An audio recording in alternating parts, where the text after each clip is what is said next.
hello everyone আজি মই আপোনালোকৰ আগত এটা ৰেচিপি শেয়াৰ কৰিবলৈ লৈছো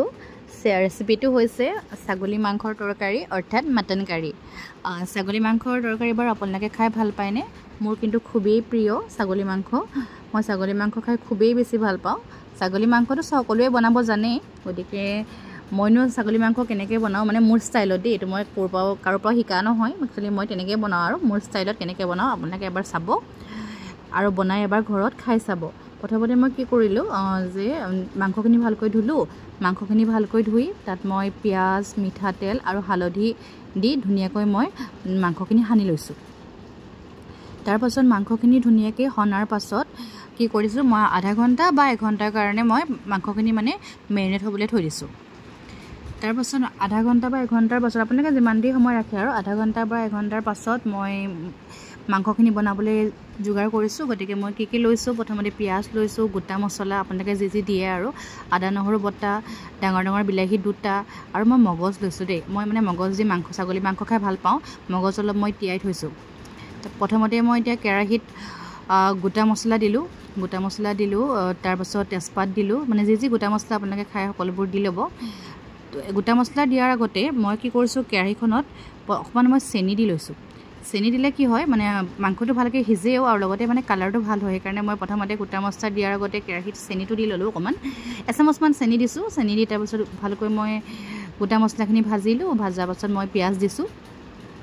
এতিয়া পিয়াজ দি আপোনালোকে অলপ সময় ভাজিব যেতিয়ালৈকে পিয়াজখিনি ৰঙা হৈ নাযায় মই পিয়াজখিনি ধুনিয়াকৈ ৰঙা হোৱালৈকে ভাজিলো এছক পিয়াজখিনি ধুনিয়াকৈ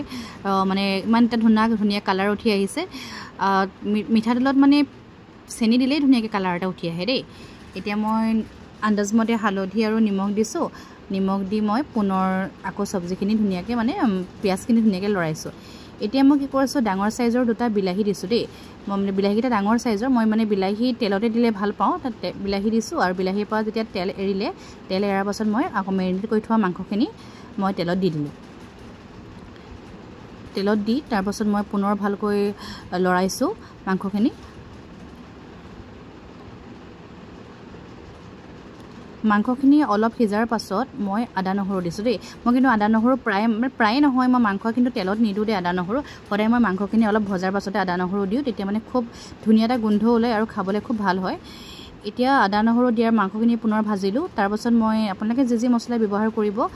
দি দিব জিৰা গুৰি ধনিয়া গুৰি মিট মছলা ৰেড চিলি পাউডাৰ মই সবৰে অলপ দিলো বৰ বেছি মছলা ব্যৱহাৰ কৰা নাই দেই মই বহুত বেছি মছলা নাখাওঁ মানে প্ৰয়োজন অনুসাৰে অলপকে প্ৰত্যেকৰে কাৰণে অলপ প্ৰত্যেকটো ভাগৰে অলপ মছলা দিলো মছলা দি মই পুনৰে লৰাই দিলো পুনৰ যেতিয়া লৰাৰ পাছত তাৰপৰা মই কি কৰিছো আমাৰ আলু দিলো আলু আপোনালোকে যদি খাই ভাল পায় আলু দিব তাৰ পাছত যিখিনি মই মগজ তিয়াই থৈছিলো সেই মগজৰ লগত কি